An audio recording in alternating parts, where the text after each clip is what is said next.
আপনি কি জানেন মাত্র একবার সূরা আল কাহফ পড়লেই আল্লাহর রহমত আপনার জীবনে প্রবাহিত হতে শুরু করে? আসসালামু আলাইকুম। আজকে আমরা পবিত্র কোরআনের অসাধারণ একটি সূরা, সূরা আল কাহফ নিয়ে কথা বলবো।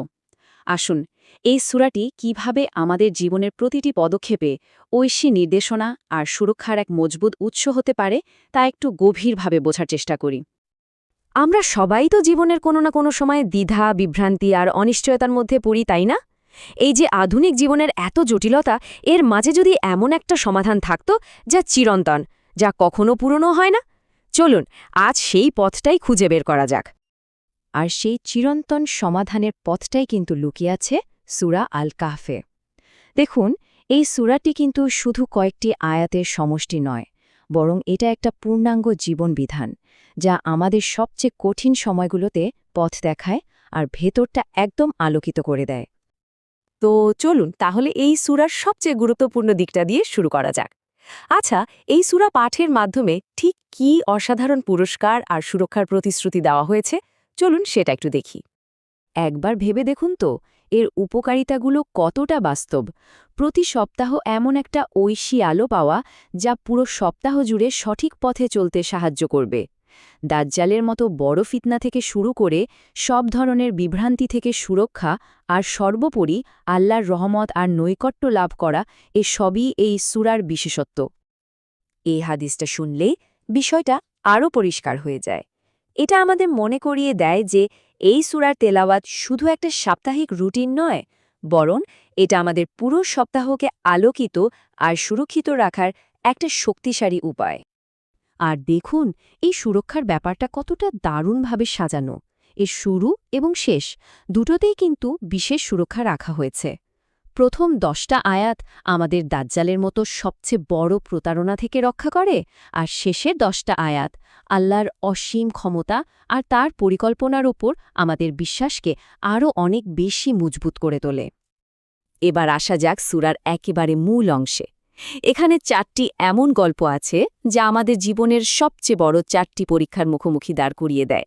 আর সেগুলো হলো বিশ্বাস, সম্পদ, জ্ঞান এবং ক্ষমতার পরীক্ষা। এই 4টি বিষয় কিন্তু একে অপরের সাথে জড়িত, আর সব মিলিয়ে জীবনের জন্য একটা পূর্ণাঙ্গ গাইডলাইন তৈরি করে। গল্পটা শুরু হচ্ছে আসহাবে কাহাফ বা গুহাবাসীদের দিয়ে, একদল যুবক যারা নিজেদের বিশ্বাসকে বাঁচানোর জন্য সমাজের সব অত্যাচার আর চাপ থেকে পালিয়ে একটা গুহায় আশ্রয় নিয়েছিলেন। এটাই ছিল তাদের ঈমানের কঠিন পরীক্ষা। তো এই গল্প থেকে আমরা কি শিখি?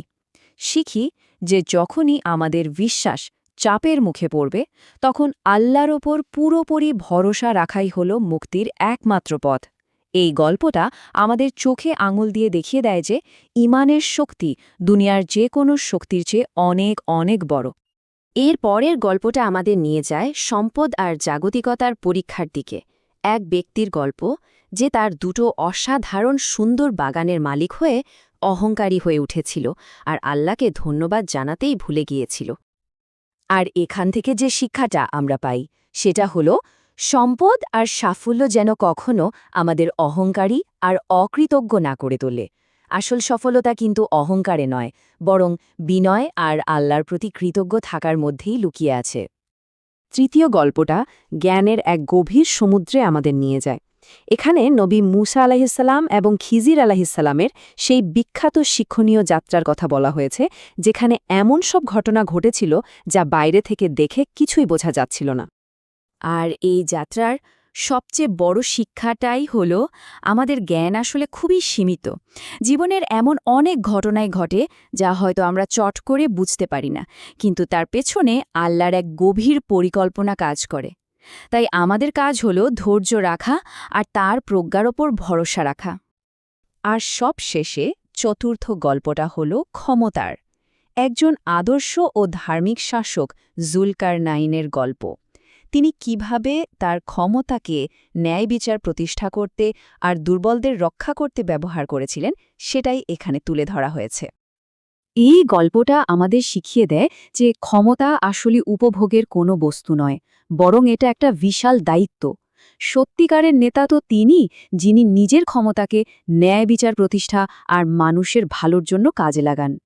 গল্পগুলো থেকে এত দারুণ সব শিক্ষা তো পেলাম, কিন্তু প্রশ্ন হলো এই সূরাকে কিভাবে নিজেদের জীবনের একটা অংশ বানানো যায়। চলুন এবার তেলাওয়াতের নিয়ম আর সঠিক সময়টা জেনে নিই। এই সহজ 3টি ধাপ যদি আমরা মেনে চলতে পারি, তাহলে সূরা আল কাহাফের পূর্ণ বরকত আর রহমত লাভ করা সম্ভব। প্রথমেই সঠিক সময়টা বেছে নেওয়া, এরপর তাজবিদ সহকারে যত্ন নিয়ে তেলাওয়াত করা, আর সবশেষে সবচেয়ে জরুরি হল নিয়তকে শুদ্ধ রাখা।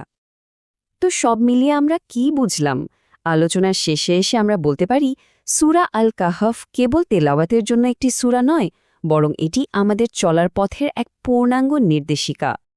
প্রতি সপ্তাহে এই সূরাটা আমাদের ভেতরটাকে যেন নতুন করে সতেজ করে তোলে, আমাদের বিশ্বাসকে আবার জাগিয়ে দেয়, আর বারবার মনে করিয়ে দেয় যে জীবনের যতই কঠিন পরীক্ষা আসুক না কেন, আমরা একা নই। আল্লাহর আলো সবসময় আমাদের সাথে আছে। এখন ভাবার বিষয় হল, এই যে জ্ঞানের আলো আমরা পেলাম, এটাকে সঙ্গী করে নিজেদের জীবনকে কিভাবে আরও সুন্দর করে সাজাবো। আসুন এই সপ্তাহ থেকেই আমরা সূরা আল কাহফকে আমাদের পথ চলার সত্যিকারের সঙ্গী বানিয়ে কোন করবেন। আজকের ভিডিওটি দেখার জন্য আপনাকে ধন্যবাদ। আমি আশা করি সূরা আল কাহফের আলো আপনার জীবন